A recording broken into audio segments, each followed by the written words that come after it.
Gaafa mana irraa way bee garuu waa aboon takkaan onis dubbadha himee turan abdii ranuu sii jira ilmaan adirran keetii sii jira dhiiraa waan sii hunda jira silaana dubbisu kiyya anaa sii jiraan siin jenna dhaggeeffadhu dura garaan na gubates jala dhaggeeffadhu hamzaa Sheekh Jaabir waa takka gosaa gaddumma anaa gaggaragalchi obboleessa kiyya yoo naa hayyamte deeqaa kan dubbadhu ijoolleen si koomandoo arsiin keessa alaa wal jaartee maarreettan mee dhaggeeffadhu mee dhaabbadhu hamzaa Sheekh Jaabir Dr. Nuruddin Waasin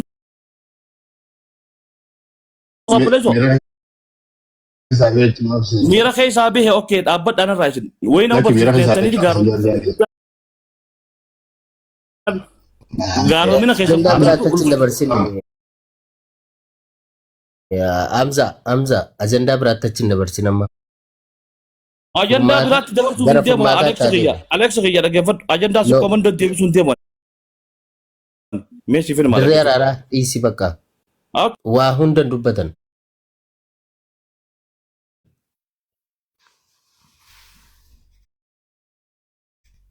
Lor kadrin daga ma ustaz.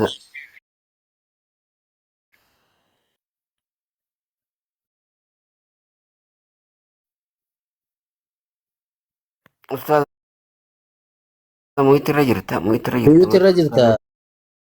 Amza. Eenyu buuse dirree araaraa please jara keenya Rahanaaf haa dubbatu kee. haa dubbatu Wal kabajnu please. haa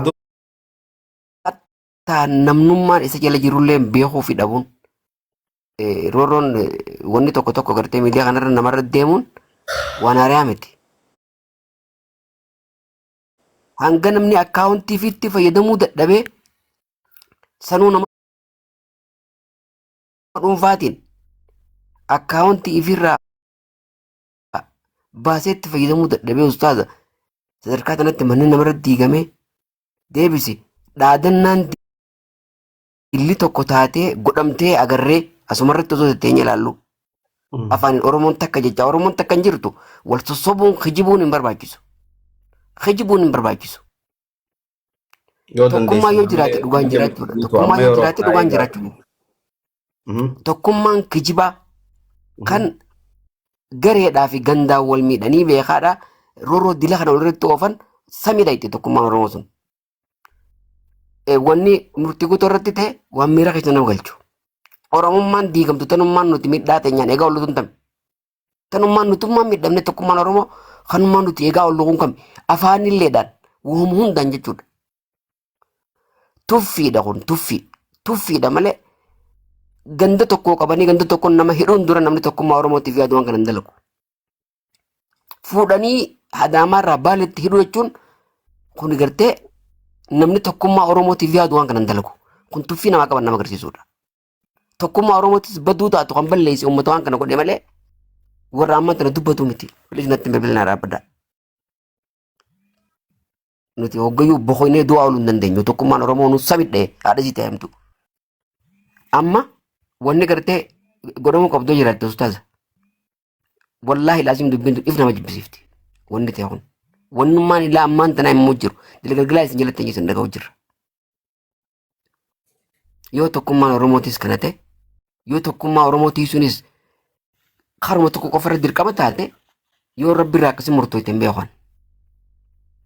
Yoo kana hin ta'in rooroon hangana geessu sababaan itti namarra godhamtu hin jirtu.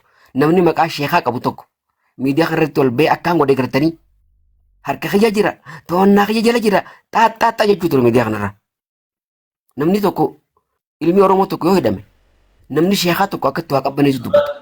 Akkatti hidhame san gargaaru dubbata. Dhaladhe nama kiyya rakkatu arguun barbaadu jeetiin dubbadhe waan biraa waan hin godhin qabu anyway. Laale Rafuudhaaf barbaada. wal qabsiisanii oofaa turan ustaaza bar miidiyaa kanarra jirra bar. Ustaaza Martuutti wajjin murtiin barbaachisu irratti waa'ee kadir dubbatu akka murtii guutuun kadir bobbaasu jiru fudhanii haasawaa turan. Amma waan Kadir gabrarraa murtii guutuun ergu jiru waliin dubbachaa turan. Gartee murtii guutuun immoo deebi'ee murtii guutuun dubbate waan dubbate san dubbiin abbaa dubbate san laaluu osoo hin taane sababaa waan san nama dubbisu waan duuba deemu jiru waan godhamu jiru sooshaal miidiyaa kanattis gaara duuban jiru barteenye ilaallu jirra arku jirra. Kanaaf mucaa kan akka malee mooraalii isaan landhaawamtee jirti. Salaamu Akka alaikum. malee miidhamee jira dhugaa rabbii dubbachuuf waan kana ta'e abbaan fedhee obsu takkittummaan adaamaadhaa baalitti fudhee hidhamuu sun dubbii qabdi. Waan ibidda nama qabsiisu waan ta'uu hin qabne ture. Waan sammuun uummata Oromoo tokkummaa Oromootiif yaaddu hin goone ture jechuudha. Osoo ammaas namni kana ta'e murtuu ta'uu baate rabshaa miidiyaa kanarra buutuu ni beekna. Ogguta kanaaf Afandii Ibrahim ati nama guddaa Ameerikaa keessa taa'ee dalagatu maaliif baalagee baxaraan akkanatti taata? Maali namni guddaan qallaaliin akkana Afandii Ibrahim ni beektanii? Maali namni Ni beekna, sareen maaltu akkana maal Afandii godhe? Ibrahim ati saricha? Maal godhe? Maali sareen akkana? Isuta. Maali sareen akkanaa boo? Ustaaza. Hamza Abdullah. Afandiin Ibrahim sareedha. Maali sareen akkanaati nama guddaadha. Sirraa maaltu maallaqa ta'e seenaa baalagee nama guddaa qallaalii. Ajenda kan jirra di Hamza ni Ustaaza, Aduh, ustaaza, saya ustaaza, germani. Akkamitti waan akkanaa jaa inni Afandii Ibrahim aqlii akkam qabaateeti. Sanam ni lal yo dugalu dubbanni Hamza siapa yang dubbanni? Aboo diqaalaan guddatte faan nu dararte wallaahi. Afandii Ibrahim aboo namicha kana. Itilisi Hamza itilisi wallahi lal Amma la nuti mira keessa gallee jirra waan gaariin dubbannu. Afandii Ibrahim. Haalatti teessu qabdu. Murtiitu siistama maallaqa guurachuu dhufe. Okay, lass scheiße egal, lass. She bitte lass. Mach da dein Ding weiter, bitte lass she. Bitte. Ustaaza haalatti gartee amma laale. Hamza Namni ayiliinus mallaqa qabbanai malif kaayoo deemnuufu kaayoo gartee kan meeside namni ajenda deemnuuf irraa dhaabbachuun qabu namni karaa Afandii Ibrahim deemu. akkas jette. Akkas Hamza jette diisiga Afandii Ibrahim. Hamza Okay, diesiga, lass bitte, ajenda takka maallaqa uummataa guranneetis hin beeknu. Ustaaza obsi maallaqa uummataa guranneetis hin Sasanitti beeknu. deebi'ata maalla guurachuuti kan Warri Bar guuratee hatu bare inuu achitti hafe. osuma barra rakkoo saa keessaa namni dhaqee himatee hundum tokko gargaaru bara. Amma multi guutuu waan jiru hundi keessanuu Ammoo abara bis daddaati. ammoo la Karaa ajendaa deemu deema. dubbii gartee mucaa kana irratti afaan sirriilee hin dhageenye nama biraatutu hime. Nama biraatiitu waan kana hime malee murtii guutuu hin himanne irratti hin dhageenye jechuudha nuti.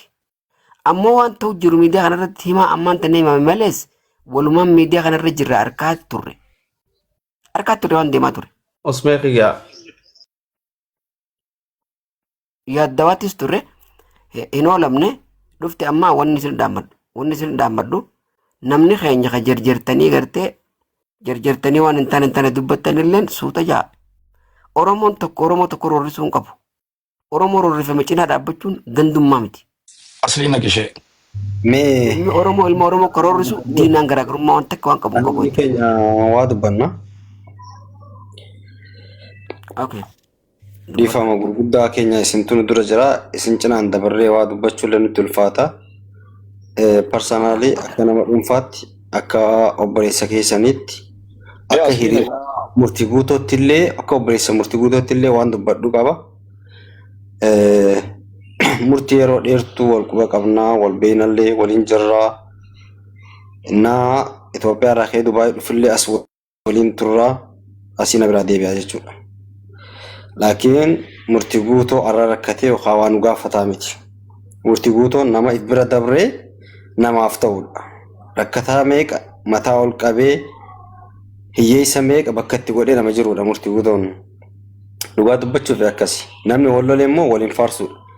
Kaleessa nama dhuunfaatii hojii walitti dubbatee xiqqishoo ajandaa xiqqaa wayii ka ture jira. Sababa saniitti walitti bu'een gareen irratti hidhamtee shirri dulli kun irratti xaxame kana garuutu akka dhuunfaatti parsanaalii kutaa biraa komachuu osoo hin ta'in nuti ofii keenya wal komachuu if komachuudha malee nama biraatii miti. Maaliif kaleessaas ta'ee har'aas nuti harargeen jechuudha. Nuti ilmaan harargeedha akka harargeetti akkas ilaala. Jabaan keenya eega cabee booda gabbaanee ejjina. Eega cabe eega inni kufee booda jechuudha. Kan gabbaanee dubbannu.